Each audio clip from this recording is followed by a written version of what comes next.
Hey friends, it's Jay. Welcome back to another video. Thank you so much for being here. Today I'm going to chat about a little aspect that I think isn't getting as much attention as it might were it not happening the day after a big lunar eclipse that also features some oppositions with Jupiter.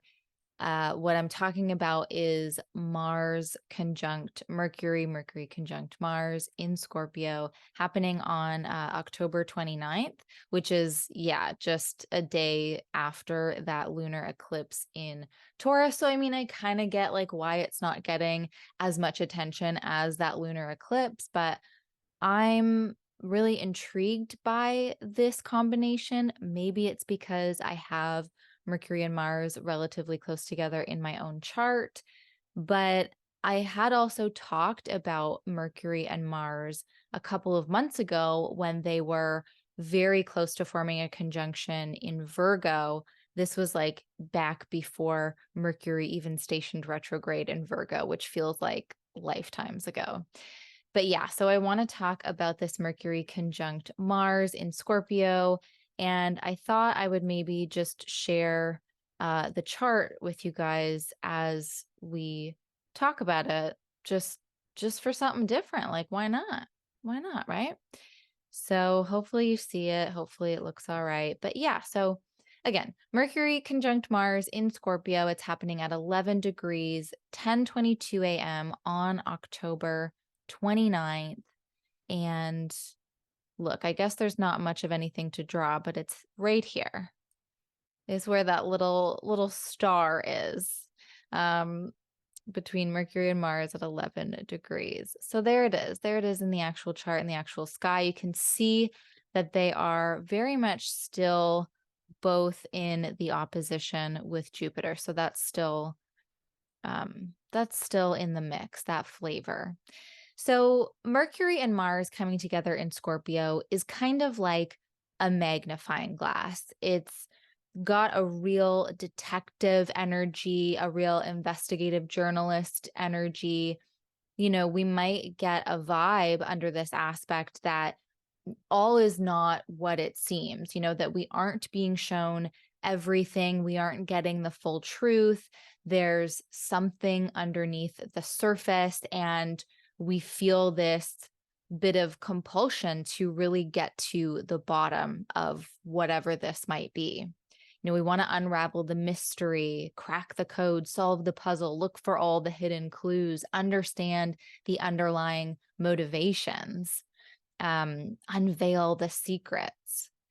And this energy can obviously be very helpful for situations that require that in-depth approach, that require some real critical thinking skills and a laser-like focused approach. But I do want to caution that I feel like if we do not check ourselves at a certain point, this style of questioning and probing beneath the surface, I think can sink sneakily into paranoia. You know, like we might find ourselves overly suspicious. We might lose trust of what is right in front of us and what is just sort of plain as day because we are looking for it to mean something more, for it to have some deeper messaging, maybe. Um, we might pull really inward and begin to keep our own type of secrets. You know, we might even fall prey to conspiracy theories or fall into a spiral of destructive thoughts. The one, like, not the one, but one of the things that can manifest that is not as useful with Mercury Mars is, I mean, we can think of Mars as that sharpness, that cutting, and then Mercury as the mind. So yeah, I mean, destructive thoughts, destructive thought patterns, harsh thinking. Critical thinking is good for so many things, but we can also like turn that inwards on ourselves and be critical with ourselves.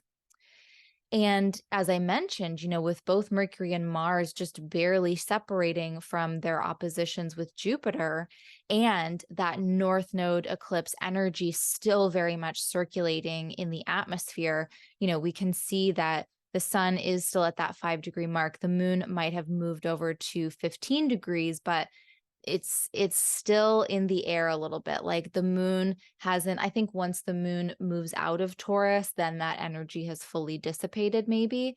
Of course, mileage always varies with eclipses. But yeah, we've still got those oppositions in play. And so the energy of the Mercury Mars conjunction might feel amplified, or it might be given more importance than it truly deserves. We might find our quest for truth with Mercury and Mars to be very insatiable. So I think it's great to be a critical thinker. And I think we need critical thinking skills more than ever before in this lifetime. And, let's not take things at face value just because they look good, they're shiny, they're pretty, whatever. But I also don't think we need to go to the lengths of like pulling out our cork pin board and yarn and becoming the Charlie Kelly meme looking for Pepe Sylvia. Like, we don't need to go that far. There is a happy medium there. We can take an in-depth approach, but we don't need it to make us start smoking heavily and drinking 18 cups of coffee a day. If you don't know what I'm talking about, maybe I'll like insert a picture of the meme or whatever, but you should go watch It's Always Sunny in Philadelphia. It's a great show. So let's look at another angle of the Mercury Mars conjunction.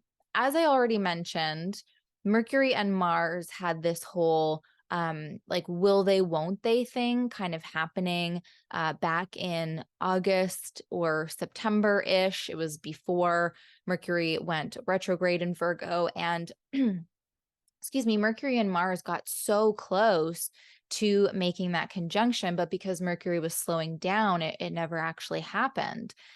But so this connection kind of feels like finally something is clicking into place, something is coming together. We understand a situation that much better. The underlying motivations of something become that much easier to unveil. And then from that greater understanding, or that thing, whatever, finally clicking, the puzzle piece kind of coming into the right spot, the puzzle pieces coming together, whatever, then we're better able to plan, strategize, research, gather the details, make decisions, take the action.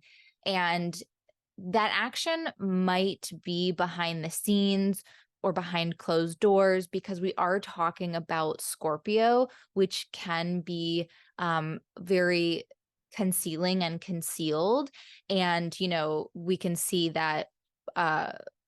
see that like Mars and the sun are so close. So Mars is kind of moving in the shadows of the sun right now. So yeah, the action might be a little private. It might be behind the scenes, but it's action nonetheless. This could also be a really good aspect for having a conversation that needs to be very cut and dry and to the point. Or maybe you're ready to hear someone out about something, even though you know that the conversation is probably going to be a little tough, but it's the attitude of like, all right, give it to me straight. I can take it. I got this. I can handle it.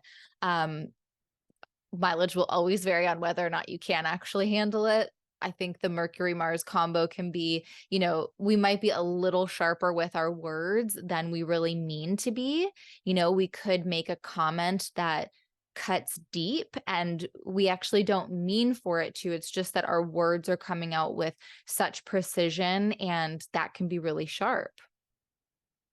So communication can be a little bit dicey, but I think with some patience, we can also just really get to the heart of the matter and say exactly what we mean.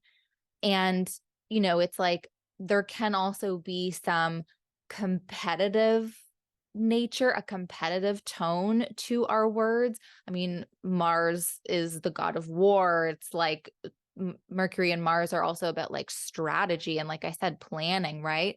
And then with Mercury being of words and communication, I think it's like, if you need to become better at being able to get your point across, if you need to work on your debating skills, like work on your languaging and the way that you make your arguments and the clarity that you can bring to that. If you need like practice with that, this might be a good aspect to, I don't know, like do some writing or um have like a low stakes conversation with somebody where you can just practice that thing, or just like try a debate about something, debate about it with yourself. It doesn't have to be with anybody else.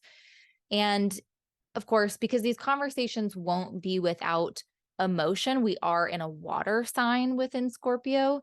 But I think because it is fixed water, it can sort of hold us steady while we do make this practice, or while we do take on this practice. And then in general, I would just say this aspect does give a boost of energy to our mental activities. So it could be really great for channeling all of that energy into writing, editing, scheduling, all of those mercurial things. The mind under this aspect just feels really crisp and clear and ready to focus. So that is what I've got for that aspect. I was obviously trying something new here today, always trying something new with this channel, I feel. And yeah, let me know what you think. How are you feeling about this Mercury Mars conjunction? What are your thoughts on it? Thanks so much for watching, everyone. If you'd like more astrology forecasts from me, you can check out the Cosmic Map Coven on Patreon. There, I do in-depth forecasts for every single transit of the month, as well as a deep dive into one of the zodiac signs. So you can check that out. That's Cosmic Map Coven on Patreon. We also have monthly meetups, and the Covens all get an early access to all of this, so they would have seen this first. All right, thank you so much. I will see you soon, but until then, catch you on the cosmos.